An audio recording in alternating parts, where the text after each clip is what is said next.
یا الہی آج تو صدیق سا ایمان دے، یا الہی آج تو صدیق سا ایمان دے، آنکھ دے اور اسوہ فاروق کی پہچان دے، کر مبرہ عیب سے اور عفت عثمان دے، کر مبرہ عیب سے اور عفت عثمان دے، فقر دے کرار کا اور حیدری اوسان دے۔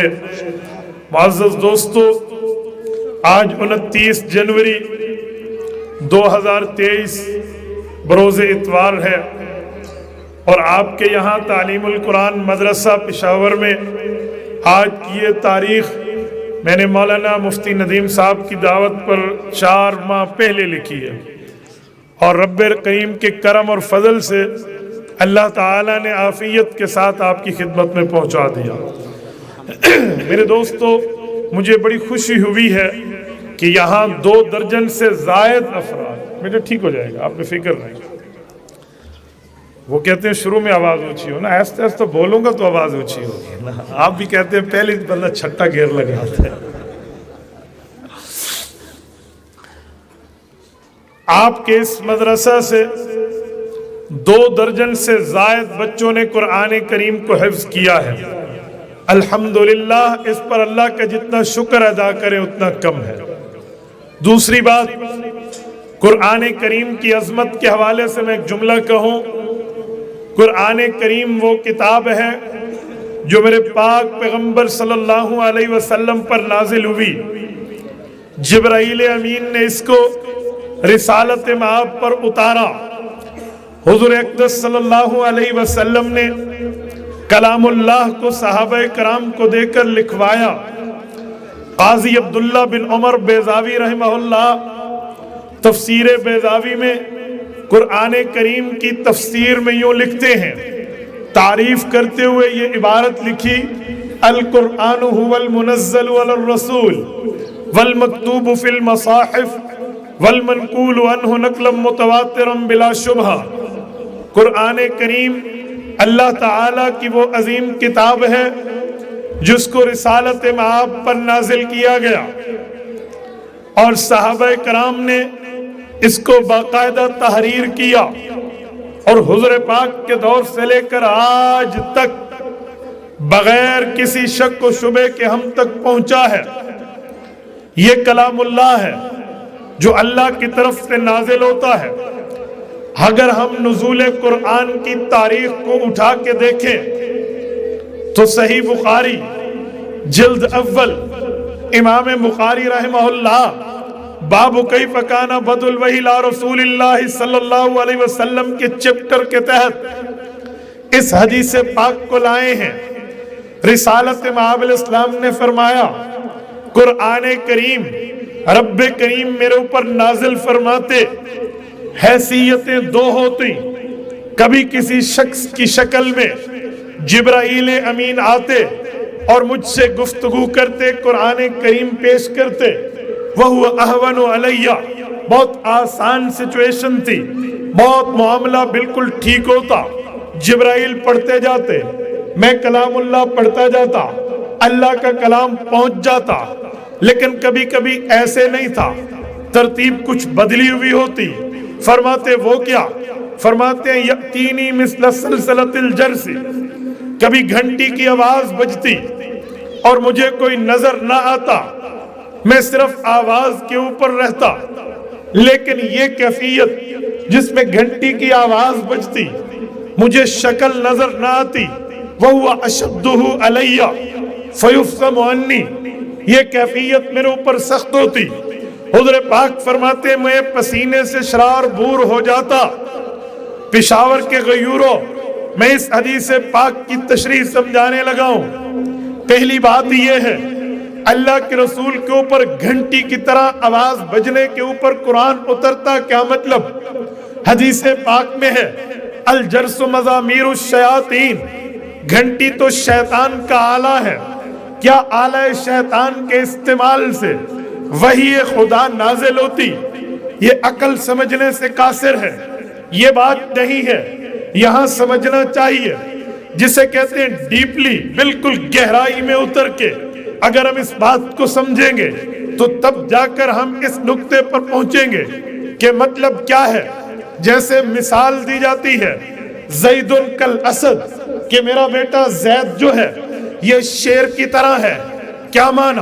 بابا شیر کو تو ماں بہن کی تمیز نہیں ہے، شیر میں نکاح و بیاہ نہیں ہے، شیر میں شادی اور رخصتی نہیں ہے، شیر میں حلال و حرام کا فرق نہیں ہے.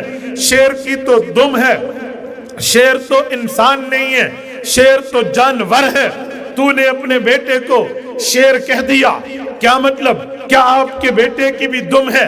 آپ کا بیٹا بھی جانور ہے، آپ کے بیٹے کو بھی ماں بہن کی تمیز نہیں ہے، آپ کے بیٹے میں بھی شرم اور حیا نہیں ہے. کہتے جی نہیں، لفظ ہے زید کل اسد، زید شیر کی طرح ہے. کہتے ہیں بنیاد دیکھیں، بیس دیکھیں، ریزن دیکھیں، وجہ دیکھیں، ایسا کیوں کہا ہے اس کے ابا نے. تو اس کا آسان جواب ہے کہ باپ نے دیکھا میرے بیٹے میں بہادری ہے، شجاعت ہے، دلیری ہے، نڈر ہے، بزدل نہیں ہے، اسی لیے اس نے شیر میں دیکھا بہادری ہے، دلیری ہے، بزدلی نہیں ہے، شیر بھی نڈر ہے، اسی لیے اس نے اپنے بیٹے کو شیر کہہ دیا تاکہ پتہ چلے شیر کی بہادری میرے بیٹے میں ہے، باقی چیزوں میں تشبیہ نہیں ہوتی.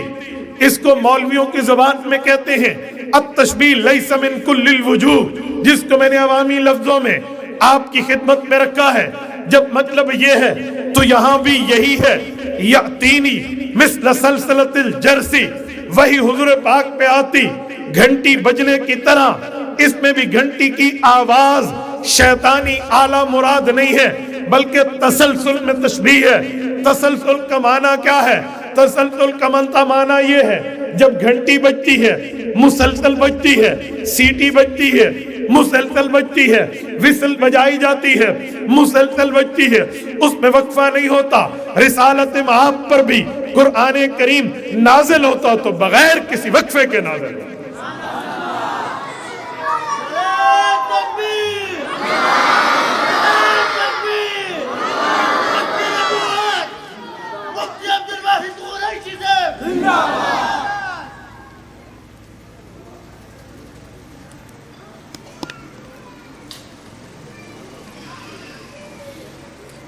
دوسرا مطلب یہ ہے رسالت مآب پر جب وحی اترتی، کیا مطلب؟ بغیر کسی وقفے کے نازل ہوتی، اترتی حضور پاک یاد کر لیتے. اسی بات پر سوال اٹھتا ہے پھر حضور پاک کیوں فرماتے ہیں وَهُوَ أَشَدُّهُ عَلَيَّ، یہ وحی کی کیفیت میرے اوپر سخت ہوتی. فَيُفْتَمُ عَنِّي، پسینے پھوٹ پڑتے. بابا وجہ کیا ہے اس کیفیت میں؟ رسالت مآب کے جسم مبارک پہ پسینہ کیوں آتا؟ پشاور کے غیوروں سمجھنے کی بات ہے. جس وقت انسانی فطرت کو دیکھیں، ہم اپنی نیچر اور فطرت کو دیکھیں، سوال سمجھ آئے گا. ایک بندہ دوسرے بندے کے سامنے ٹھہر کے بات کرے، یہ والا بندہ سامنے والے بندے کو دیکھے، وہ اسے دیکھے، بات کرے، کوئی ڈر نہیں ہے. لیکن بندہ تنہائی میں ہو، اکیلا کمرے میں ہو اور ایک بندہ باتیں شروع کر دے، نظر نہ آئے، فطرت انسانی ہے، انسان خوف میں آ جاتا ہے. بابا وجہ کیا ہے؟ اسی فطرت کے مطابق انسان پر خوف کا اثر ہے. رسالت مآب نے اس کی وجہ فرمائی ہے، اس لیے پسینے آ جاتے. اب توجہ رکھنا، جب حضور پاک نے اتنی قربانی دے کر قرآن کریم کو لیا ہے، جب اتنی تکلیف کے ساتھ قرآن کریم کو وصول کیا ہے، تو پھر اس کلام اللہ پہ لیے حضور پاک نے کیا کوئی تگدو فرمائی؟ جی ہاں، ایک تگدو. قرآن کریم 29واں پارہ سورۃ القیامہ پہلے رکوع کے اندر موجود ہے. قرآن کریم کہتا ہے، رب کریم نے فرمایا لا تحرک بہ لسانک لتعجل بہ ان علینا جمعہ وقرآنہ فإذا قرأناہ فاتبع قرآنہ. اس آیت کی شرح علماء سے سمجھ لیجئے، تفسیر ان بوریہ نشینوں نے تمہیں سمجھا دینی ہے. اس آیت میں رب کریم نے کیا بات ارشاد فرمائی ہے؟ رسالت مآب کے درد دل کو اللہ تعالیٰ نے اس آیت میں کیا پیش کیا ہے؟ میں ترجمہ سے پہلے اس کا بیک گراؤنڈ، شان نزول، شان ورود، پس منظر، تہ منظر، پیش منظر آپ کی خدمت میں رکھنے لگا ہوں. مسئلہ یہ تھا، رسالت مآب کی چاہت یہ تھی، حضور پاک کی تمنا یہ تھی، حضور پاک کی خواہش یہ تھی، رسالت مآب چاہتے تھے کہ جو اللہ کا کلام اتر رہا ہے، اللہ تعالیٰ کا کلام نازل ہو رہا ہے، یہ کلام اگلی نسلوں تک جانا چاہیے، ہر بندے کی اولاد تک پہنچے، تا قیامت اس کلام اللہ کو پہنچانا چاہیے۔ تو وہ کیسے پہنچے؟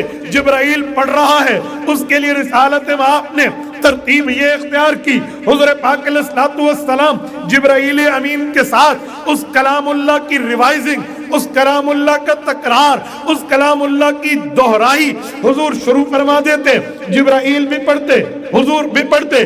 ابھی جبرائیل نے وہ پیراگراف پورا نہیں کیا ہوتا، وہ وحی کا پورا وقفہ پورا نہیں کیا ہوتا، حضور دہرانا شروع کر دیتے تاکہ یاد ہو جائے۔ اس جلدی کی وجہ سے، اس تیزی کی وجہ سے، اس پھرتی کی وجہ سے کلام اللہ یاد ہوگا، اگلی نسلوں تک پہنچے گا۔ رسالت مآب کی خواہش تو بڑی اچھی، بڑی مبارک تھی، لیکن رب کریم کے دربار میں فیصلہ کچھ اور ہو چکا تھا۔ اللہ تعالیٰ کے معاملے نے ڈیسیجن لے لیا تھا، اور اس ڈیسیجن کو حضور پاک کو بتانا تھا، اس فیصلے کو رسالت مآب کو سمجھانا تھا۔ تو رب کریم نے فرمایا لا تحرک بہ لسانک، محبوبم یہ کام مت فرمائیے کہ جبرائیل بھی پڑھے، آپ بھی پڑھیں، وہ بھی پڑھے، آپ بھی دہرائیں، ابھی اس کا پورا نہ ہو، آپ پہلے یاد فرمانا شروع کر دیں۔ یوں نہ کریں۔ سوال اٹھتا ہے اللہ میں کسی بغیر وجہ کے تو ایسے نہیں کر رہا، میرے سامنے وجہ ہے، ریزن ہے، سبب ہے، بیس ہے، بنیاد ہے، اسی وجہ سے میں ساتھ دہراتا ہوں۔ وہ وجہ یہ ہے تاکہ جلدی جلدی کلام اللہ کو اخذ کر لو، کلام اللہ کی یاد دہانی ہو جائے، اگلی نسلوں تک پہنچ جائے، اس میں کوئی کمی بیشی نہ رہ جائے۔ رب کریم نے جواب دیا لا تحرک بہ لسانک لتعجل بہ، یہ لتعجل میں جو لام ہے اسے لام تعلیلیہ کہتے ہیں۔ لام تعلیلیہ نے پوری ہڈن پکچر، چھپی ہوئی تصویر کو سامنے کر کے ڈسکلوز کر دیا ہے۔ اللہ تعالیٰ نے لتعجل بہ کہہ کر پوری تشریح امت کو سمجھا دی ہے، جسے عام انداز میں کہتے ہیں دفع دخل مقدر، علماء کی زبان میں ہے۔ کیا معنی؟ ایک سوال میں چھپا ہوا اعتراض ہو، اس کا جواب دے دو۔ انگلش میں کہتے ہیں hidden picture, hidden back ground, مکمل بات چھپی ہوئی کیا ہے اس کا جواب دے دیں۔ تو لتعجل بہ میں تمام بات کی انداز جو چھپا ہوا تھا اس کو رب نے ظاہر فرمایا۔ فرمایا محبوبہ ہم جانتے ہیں آپ کی خواہش، کوشش، نیڈ، ضرورت، حاجت یہ ہے، آپ چاہتے ہیں یہ کلام اگلی نسلوں تک جائے، اس لیے دہرا رہے ہیں۔ آپ کو فکر کرنے کی ضرورت نہیں ہے۔ ان علینا جمعہ و قرآنہ، یہ کلام جمع کیسے ہوگا، اگلی نسلوں تک پہنچے گا کیسے، یہ آپ کے اللہ کی ذمہ داری ہے۔ وہ کہتے ہیں نا یہ میرا معاملہ ہے، اس میں رب کریم کی اتھارٹی کا دخل ہے، اللہ تعالیٰ کا معاملہ ہے، آپ کو فکر نہیں کرنی چاہیے اگلی نسلوں تک پہنچے گا کیسے۔ رسالت مآب رک گئے، اب سنے جو میں سمجھانے لگا ہوں۔ اللہ نے ذمہ داری لے لی ہے، یہ کلام اللہ اگلی نسلوں تک جائے گا۔ ہم اس بنیاد پر کلام اللہ شریف کے لیے مدارس قائم کرتے ہیں، ہم طلباء کو پڑھاتے ہیں، قرآن پڑھاتے ہیں، شریعت پڑھاتے ہیں، حدیث پڑھاتے ہیں، دین پڑھاتے ہیں، اسلام پڑھاتے ہیں، مذہب پڑھاتے ہیں۔ لوگ ہم سے سوال کرتے ہیں اجی ذمہ داری تو اللہ کی ہے، اللہ تعالیٰ نے اس کو اگلی نسلوں تک پہنچانا ہے، پھر ان طلباء کو پڑھانے پر مجبور کیوں کرتے ہو؟ پھر ان نوجوان معصومان بچوں کو آپ کس بنیاد پر مشکل میں ڈال کے قرآن کریم یاد کرانے کے لیے کبھی صبح، کبھی دوپہر، کبھی مغرب، کبھی عشاء، کبھی بعد العشاء یاد کرواتے ہیں؟ کوئی سبق ہے، کوئی سبقی ہے، کوئی منزل ہے، اس کے اوپر ان لوگوں نے یاد کرنے پر ایک سر دا لگایا ہوا ہے۔ وجہ کیا ہے؟ ذمہ داری اللہ کی ہے، اللہ پوری کرے گا۔ ایک مرتبہ مجھ سے ایک میرے وکیل بھائی ایڈوکیٹ دوست نے پوچھا مولانا میں ہر بات آپ سے سنتا ہوں، سمجھ آتی ہے، اس کی وجہ کیا ہے؟ جب ذمہ داری اللہ کی ہے، اللہ نے اس قرآن کو اگلی نسلوں تک پہنچانا ہے، پھر مولویوں نے یہ محنتیں کرانے کے لیے حفظ کی کلاسز کس بنیاد پہ رکھی ہیں؟ میں نے کہا بہت اچھا، ایک جواب میں بھی دیتا ہوں، مجھے بتائیے صرف قرآن کریم کو اگلی نسلوں تک پہنچانے کی ذمہ داری اللہ کی ہے یا اس کے علاوہ بھی کوئی اور بھی اللہ کے معاملات ہیں؟ کہتے ہیں اللہ کے کئی معاملات ہیں، اللہ رزق بھی دیتا ہے، زندگی بھی دیتا ہے، موت بھی دیتا ہے۔ میں نے کہا ایک منٹ، رزق بھی اللہ دیتا ہے؟ کہتے ہیں جی ہاں۔ میں نے کہا بہت اچھا، ان اللہ هو الرزاق ذو القوۃ المتین، رب کریم کی ذمہ داری اللہ رزق دے گا، واللہ خیر الرازقین، اللہ تعالی بہتر رزق دینے والا ہے۔ لا تقتلوا اولادکم خشیۃ املاق نحن نرزقهم ایاکم، کوئی اولاد کی منصوبہ بندی کر کے بچوں کا قتل عام کیوں کرتے ہو؟ اللہ فرماتے ہیں والدین کو بھی رزق میں نے دینا ہے، اولاد کو بھی رزق میں نے دینا ہے۔ اس سے پتہ چلا رزق کی ذمہ داری اللہ کی ہے۔ وہ وکیل صاحب کہنے لگے جی ہاں۔ میں نے کہا پھر آپ نے تجارت کیوں شروع کی ہے؟ آپ نے کاروبار کیوں شروع کیا ہے؟ یہ دنیا میں بازار کیوں ہیں؟ مارکیٹس کیوں ہیں؟ بزنس مین کیوں ہیں؟ ان کی دکانوں کو تالے لگواؤ، شٹر کو بند کرواؤ، خود وکیل ہو، وکالت سے استعفیٰ دے کے گھر میں بیٹھو، رزق اللہ دے گا، ذمہ داری اللہ کی ہے، یہ محنتیں کیوں کر رہے ہیں؟ کہتے ہیں اس کی وجہ ہے اللہ نے عقل دیا ہے، سوچ دی ہے، فہم دی ہے، فراست دی ہے، خیرات دیا ہے، ہم سوچتے ہیں۔ رب کہتے ہیں افلا تعقلون، تم میں عقل نہیں ہے؟ افلا یتدبرون، تم میں تدبر و غور و فکر نہیں ہے؟ تو اللہ نے ہمیں غور و فکر کی دعوت دی، ہمارا غور و فکر کا نتیجہ اس جگہ پہ پہنچا کہ ہمیں محنت کرنی ہوگی، ہماری محنت پہ اللہ تعالیٰ اپنے کرم سے ہمیں رزق دے گا۔ میں نے کہا بھائی جواب ہو گیا، ذمہ داری قرآن کریم کے پھیلانے کی بھی اللہ کی ہے، یہ بوریہ نشین محنت کریں گے، اللہ کی ذمہ داری پوری ہوگی۔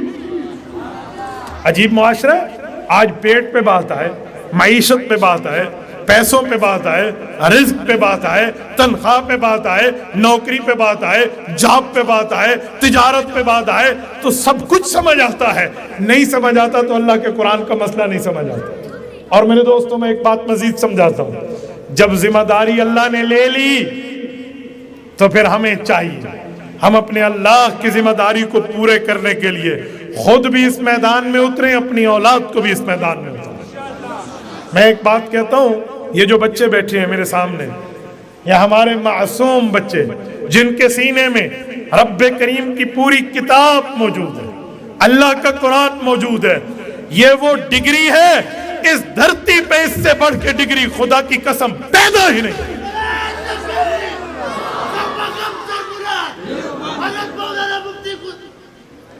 اس دھرتی پہ اس جیسی ڈگری وجود میں بھی نہیں آئی ہے۔ آپ میٹرک لیول لیجئے، ایف اے لیجئے، بیچلر لیول لے لیجئے، ماسٹر لیجئے، ایم فل لیجئے، پی ایچ ڈی لیجئے، آپ دنیا کی کوئی سی ڈگری لائیے لیکن حفظ قرآن کے مقابلہ نہیں ہو سکتا۔ کیوں؟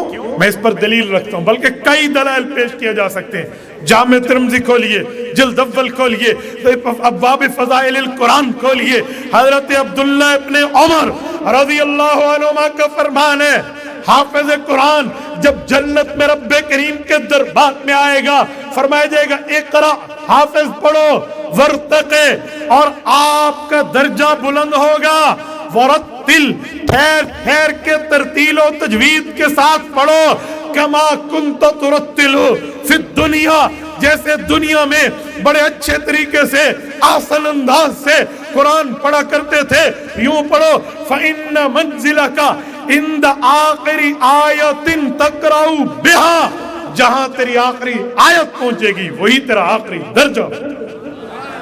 دنیا کے درجات آپ زیادہ سے زیادہ درجہ کون سے لیں گے؟ تعلیمی اداروں میں وائس چانسلر، بھائی یہ 22 گریڈ کا افسر ہے، بس ختم، کیا کریں گے؟ زیادہ سے زیادہ گورنر، بس ختم، یہی عہدے۔ آخرت کا عہدہ، ان کو جو اسکیل ملیں گے وہ 22 نہیں ہے، وہ اسکیل 6666 ہے، جتنی آیتیں اتنے اسکیل۔ تو اس سے بڑھ کے آپ دنیا میں کہاں سے لائیں گے اس جیسی ڈگری جو ان کو ملی ہے؟ اور میں اگلی بات کہتا ہوں، یہ جو آج کل ہمیں لوگ کہتے ہیں بھائی مولوی بن گیا، کھائے گا کہاں سے؟ عالم بن گیا، نوکری کیسے لگے گی؟ حافظ بن گیا، پیٹ کیسے پلے گا؟ میں دو باتیں کرتا ہوں، توجہ رکھنا۔ نمبر ایک، یہ جو بچے ہیں ان کے ماں باپ کے ساتھ پیٹ نہیں لگا ہوا؟ بولیے یار، بولتے نہیں آپ نعرے لگاتے ہیں، مجھے جواب نہیں دیتے۔ نعرے سے مجھے کوئی غرض نہیں ہے، میں نے تو آپ سے جواب لینا ہے۔ ہاں، ان کے ماں باپ کے ساتھ پیٹ نہیں لگا ہوا، انہیں رزق نہیں چاہیے، انہیں نوکری نہیں چاہیے، انہیں جاب نہیں چاہیے، تو پھر کیوں انہوں نے اپنے بچے مدرسے بھیجے؟ اللہ نہ کرے ان بچوں میں کوئی عیب ہے، کوئی معذور ہے؟ جی نہیں، ماشاءاللہ خوبصورت، بہترین، صحت مند، دل نشین، حسین، ماں جبین اولاد لوگ قرآن کے لیے دیتے ہیں۔ کیوں بھائی؟ وجہ اس کی ایک ہی وجہ، ایک ہی وجہ کہ ان کے ماں باپ کے سینے میں یہ تڑپ موجود ہے کہ میرے نبی کی چاہت تھی یہ قرآن اگلی نسلوں تک جائے، میرے نبی کی خواہش تھی یہ کتاب اگلی نسلوں تک جائے، تبھی اللہ کے نبی نے اس میں جلدی فرمائی تھی۔ اللہ تعالیٰ نے ذمہ داری لے کر حضور کو مطمئن کیا، آؤ ہم اپنی اولاد کو اللہ کی ذمہ داری میں اور مصطفیٰ کی خواہش کے لیے استعمال کریں۔ ایک ذمہ داری خدا اور خواہش مصطفیٰ پہ ان کے ماں باپ نے اپنی اولاد کو قربان کیا۔ آج ہم لوگ صرف پیسے کی بات کرتے ہیں، کھانے کی بات کرتے ہیں، جاب کی بات کرتے ہیں، نوکری کی بات۔ میں کہتا ہوں سنو، مولوی الحمدللہ پہلے بھی اچھا کھاتا تھا، اب بھی اچھا کھائے گا۔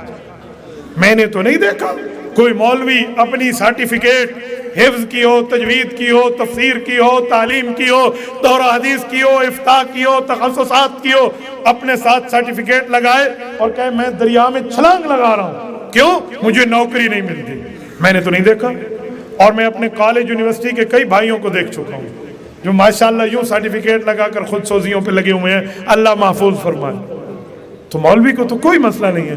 ہم نے تو دیکھا ہے اپنے کالج اور یونیورسٹیز میں لوگ اسٹرائک کرتے ہیں، ہڑتالیں کرتے ہیں۔ آج پروفیسر کی ہڑتال، آج ڈاکٹرز کی ہڑتال، آج انجینئرز کی ہڑتال، آج اسٹوڈنٹ نے اسٹرائک کر دی ہے۔ کیوں؟ ہمارے الاؤنسز بڑھا دیں، ہماری تنخواہیں بڑھا دیں، ہماری مراعات بڑھا دیں، ورنہ نہیں چلنے دیں گے کالج کا نظام۔ میں نے نہیں دیکھا آج تک کوئی عالم مدرسے کو بند کر کے کہے ہم آج ظہر کی نماز نہیں پڑھیں گے، ہماری تنخواہیں بڑھاؤ، ہم عصر نہیں پڑھائیں گے، ہماری تنخواہیں بڑھاؤ، ہم تراویح نہیں پڑھائیں گے، فلاں کرو۔ بابا یہ تو فری آف کاسٹ کر رہے ہیں، یہ تو فی سبیل اللہ کر رہے ہیں، یہ تو اللہ کے لیے کر رہے ہیں، انہیں تو کوئی پرواہ نہیں ہے۔ تو پھر ان کی فکر کریں، آپ ادھر فکر کر کے بیٹھے۔ اور سنیں، پتہ نہیں کوئی کہے میں کالج یونیورسٹی کی تعلیم کا مخالف ہوں۔ نہ بابا، نہ بابا، میں کالج یونیورسٹی کے تعلیم کا مخالف نہیں ہوں۔ میں کالج کو، اسکول کو، یونیورسٹیز کو اپنے معاشرے کی ضرورت سمجھتا ہوں۔ ڈاکٹر معاشرے کی ضرورت ہے، وہ ہمارے یونیورسٹیز سے نکلتا ہے۔ وکیل معاشرے کی ضرورت ہے، وہ ہمارے انہی عصری اداروں سے نکلتے ہیں۔ ججز ضرورت ہے، اسی طرح انجینئر ضرورت ہے، یہ انہی سے نکلتے ہیں۔ میں انکار نہیں کرتا، آپ اسکول پڑھاؤ بچوں کو، لیکن آپ اسلامی تہذیب سے تو دور نہ کرو، اسلامی ثقافت سے تو دور نہ کرو، اللہ کے قرآن سے اور حضور پاک کے فرمان سے تو دور نہ کرو۔ میں اس بات کا درد دل لے کر ٹھہرا ہوں، میں کوئی کالج یونیورسٹی سے منع نہیں کرتا۔ آج مجھے حیرانگی اس بات پہ ہے کہ پتہ نہیں اس طرح علماء کا لباس پہن کے، ٹخنے سے اوپر شلوار رکھ کے، سر پہ پگڑی رکھ کے بھی تو انگلش پڑھی جا سکتی ہے۔ کون سا مسئلہ ہے بابا؟ یہ physics, chemistry, science, biology, math, double math state کو انگلیوں پہ پڑھ کے سنایا جا سکتا ہے۔ کیا سر سے پگڑی اتار کے، انگریز جیسی ہیئر کٹ بنا کے، انگریز جیسا لباس پہن کے، انگریز جیسی شکل بنا کر اور اپنے اپنے الفاظ میں انگریز جیسے لفظوں کی بولیاں بنا کر اپنی تہذیب کو چھوڑ دیں، اسلامی ثقافت کو چھوڑ دیں، اسلامی ماحول کو چھوڑ دیں، رسول اللہ کی شکل کو چھوڑ دیں، اسلامی تعلیمات کو چھوڑ دیں؟ یہ کیسی مسلمانی ہے؟ علامہ محمد اقبال رحمہ اللہ نے ہم سے یہی گلہ کیا کہ یوں تو تم سید بھی ہو، مرزا بھی ہو، افغان بھی ہو، پر یہ تو بتاؤ کہیں مسلمان بھی ہو؟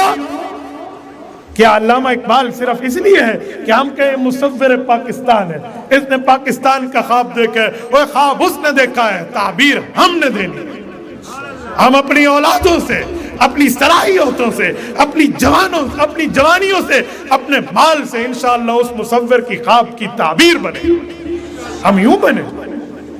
اور سنیں میں ایک جملہ سمجھانے کے لیے کہتا ہوں، آج کل اسکول کالج کو لوگوں نے اتنا سر پہ چڑھا لیا ہے کہ انہیں دین بھول گیا۔ میں نے نہیں دیکھا کہ کسی گھر میں کوئی بندہ جائے اور کہے آپ کا بچہ کون سی سورت حفظ کر رہا ہے، کون سا پارہ پڑھ رہا ہے، جی نہیں، پوچھے کس کلاس میں ہے جی، تو بھائی جب ہم رواج نہیں دیں گے تو پھر فائدہ۔ میں ایسی جگہوں میں گیا ہوں، یہ ماشاءاللہ فلاں کلاس میں ٹاپر ہے میرا بچہ، اس سے ہینڈ شیک کیجئے، ملیے، ہاتھ ملائیے۔ میں نے ہاتھ ملانے کے لیے ہاتھ آگے کیا، اس نے الٹا ہاتھ آگے کر دیا، گزلاس، ہاں ایسے کہتے ہیں نا، یہ بھی سوچنا پڑا ہے مجھے، تو اس نے الٹا ہاتھ آگے کیا۔ اب بتائیں میں کیسے اس سے شیک ہینڈ کروں، کیسے اس سے ہاتھ ملاؤں، جہاں ہم اتنی تعلیم سے دور ہوں۔ فائدہ، ایک نوجوان مجھے کہنے لگا میری بیٹی ہے ایسے نہیں سوتی، ہم گانے لگاتے ہیں موبائل پہ، وہ سن کے سو جاتی ہے۔ ہاں جی گھر لو جی، اور بتائیے کیا چاہیے آپ کو، کیا آپ نے؟ میں نے اسے کہا، میں نے کہا نماز میں پڑھتے ہو رات کو وطروں میں وَنَخْلَوْ وَنَتْرُكُ مَن يَفْجُرُكُ، پشاور والوں آپ پڑھتے ہو یا نہیں پڑھتے؟ وَنَخْلَوْ پڑھیے ذرا، وَنَخْلَوْ وَنَتْرُكُ مَن يَفْجُرُكُ، علماء سے پوچھیں کیا ترجمہ ہے، یہ آپ کو بتائیں۔ ہم اللہ سے کیا وعدہ کر رہے ہیں، اللہ تعالیٰ سے کیا طے کر رہے ہیں رات کو سوتے وقت؟ یہ وَنَخْلَوْ کیا ہے، وَنَتْرُكُ کیا ہے، مَن يَفْجُرُكُ کیا ہے؟ وَنَخْلَوْ ہم الگ ہوتے ہیں، وَنَتْرُكُ ہم چھوڑتے ہیں، کس کو؟ مَن يَفْجُرُكُ مولا جو تیرا نافرمان ہے۔ وعدہ تو ہمارا یہ ہے، اور پھر ہم گانوں پہ اپنی اولاد کو سنائیں، گانوں پہ اپنی اولاد کی زندگی کی پرورش کریں، اور شریعت اسلامیہ کے مخالف ان کو تعلیم میں ڈھالیں، اور کل پھر جب کوئی ترتیب خراب ہو، اجی مولوی صاحب کوئی وظیفہ دے دو، میری بچی کے ساتھ یہ مسئلہ ہو گیا ہے، میرے بچے کے ساتھ یہ مسئلہ ہو گیا۔ او بابا جس وقت تربیت کی ضرورت تھی تو نے اس وقت آنکھیں کیوں نہیں کھولی؟ آج عجیب معاشرہ، عجیب معاملہ، کس جگہ آپ پہنچ گئے، کس نہج پر پہنچ گئے۔ اور سنیں، کالج، یونیورسٹی اور اسکول کی تعلیم کا بھی فائدہ ہے، شریعت کی تعلیم کا بھی فائدہ ہے، لیکن ایک فرق ہے، وجہ ترجیح ذکر کر رہا ہوں۔ کیا مطلب؟ کالج یونیورسٹی کی تعلیم کا فائدہ تب تک ہے جب تک آنکھ دیکھ رہی ہے، نبضیں چل رہی ہیں، دل دھڑک رہا ہے، سانسیں جاری ہیں، تب تک اس تعلیم کا فائدہ ہے۔ اور جب اللہ نہ کرے یہ آنکھ بند ہو گئی، جس وقت یہ نبضیں چلنا رک گئیں، سانسیں بند ہو گئیں، دل دھڑکنا بند ہو گیا، پھر تمہیں اللہ کا قرآن قبر میں فائدہ دے گا۔ میں نے نہیں دیکھا کہ کسی کا کوئی بندہ فوت ہو اور وہ پرنسپل صاحب کو کال کر کے کہہ دے، وائس چانسلر صاحب کو کال کر کے کہہ دے، پروفیسر صاحب کو کال کر کے کہہ دے اجی فزکس کی تلاوت شروع کر دیں، ایصال ثواب ہو جائے گا ابو کو، اجی میتھ پڑھ دیں ہماری اماں کو ایصال ہو جائے گا، اجی پاک اسٹڈی پڑھ دیں امی کو قبر میں فائدہ ہو جائے گا، اجی دا پر نامی بک پڑھ لیں انگلش کی تاکہ وہ کوئی ٹیٹو کا اور پتہ نہیں کس کس کا واقعہ سن کے وہ آخرت میں اس کو فائدہ ہو جائے۔ جی نہیں، بندہ آؤٹ آف کنٹری بیٹھا ہوگا تب بھی کال کر کے کہے گا قاری صاحب سورۃ یاسین بچوں سے پڑھوا لیں تاکہ امی کو فائدہ ہو جائے۔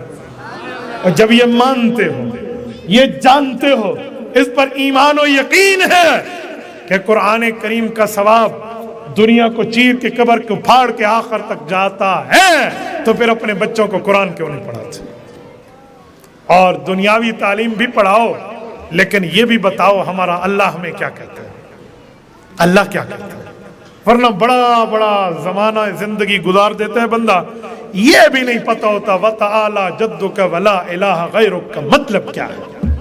اور تو چھوڑو، رب اجعلنی مقیم الصلاۃ ومن ذریتی، یہ ومن ذریتی کیا ہے یہ بھی نہیں پتہ۔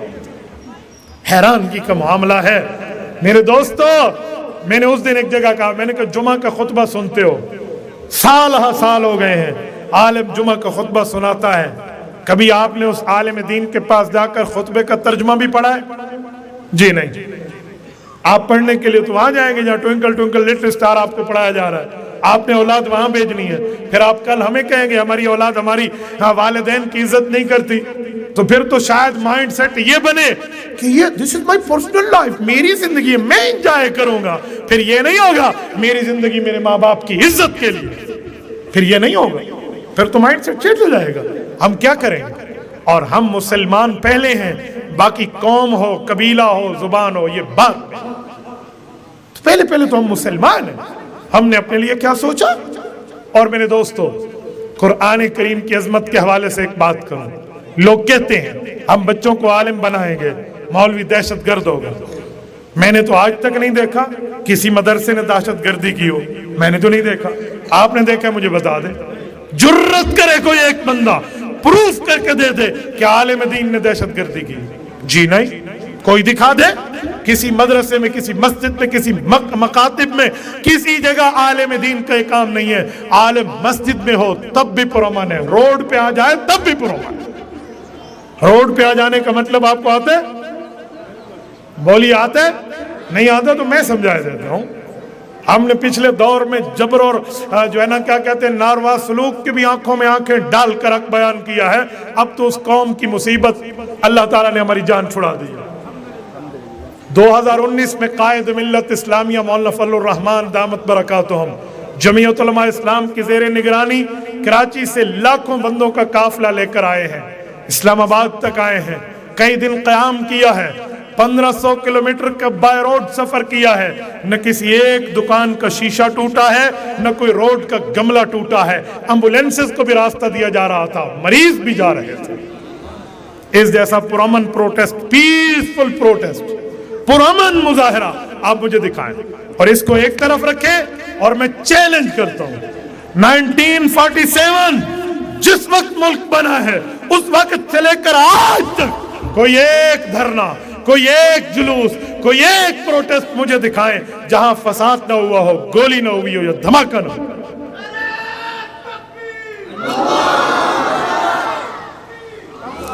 جس وقت مولوی نے خود کو پرامن ثابت کیا اور دنیا نے مانا ہے، ملکی غیر ملکی میڈیا نے اس بات کو مانا ہے، تو اب تو اس پراپیگنڈے کو دفن ہو جانا چاہیے کہ مولوی شر پسند ہے. مولوی کوئی شر پسند نہیں ہے. میں نے تو علماء کو معاف کرتے دیکھا ہے، علماء کو مخالف کو سینے سے گلے لگاتے دیکھا ہے. میں نے نہیں دیکھا کہ وہ ذاتی دشمنیاں پالتے بیٹھے. اور جہاں تک رہا یہ مسئلہ کہ کھائے گا کہاں سے، آؤ میں اس کو بھی حل کروں. مولوی کھائے گا باقیوں سے زیادہ عزت دار بن کے کھائے گا. پتہ ہے وہ کیسے؟ لوگ کسی کے گھر 2 دن چلے جائے نا تو اگلے کہتے ہیں ٹکریلا میرے گھروں کے لئے جان چھوڑے سی، یہ بے وقوف روٹی والا کب آ گیا فلاں.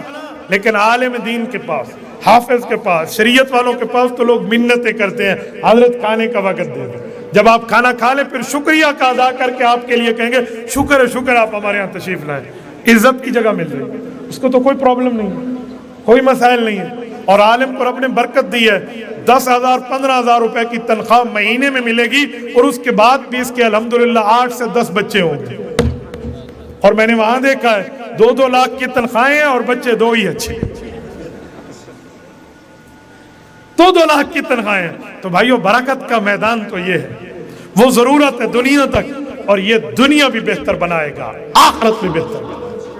اور میرے ساتھیوں میں ایک بات مزید کہتا ہوں مدارس کی اہمیت کے بارے میں، کہ مدارس، مساجد، اس کو تعمیر کرنا، اس کی تعمیر میں حصہ ڈالنا اور اس کی تعمیر کو بنا کر دینا، یہ ترتیب اللہ کے رسول کی ہے یا رسول اللہ کے صحابہ کی. مجھے بڑا عجیب لگا جب میں یہاں آیا کہ 2004 سے یہ مدرسہ قائم ہے اور اس کی اپنی ذاتی عمارت بھی نہیں، ذاتی زمین بھی نہیں. تو ہمیں چاہیے، یہ ہماری ضرورت ہے، اس کی بنیاد پہ ہم خود ڈونیشن کی ترتیب پہ ایک دوسرے کا ہاتھ بٹائیں اور یہاں تک بٹائیں کہ ہم انشاءاللہ اس مدرسے کو ذاتی زمین لے کر دیں گے. کرو گے انشاءاللہ؟ جتنے حضرات بیٹھے ہیں کریں گے. اللہ آپ کو خوش و خرم رکھے.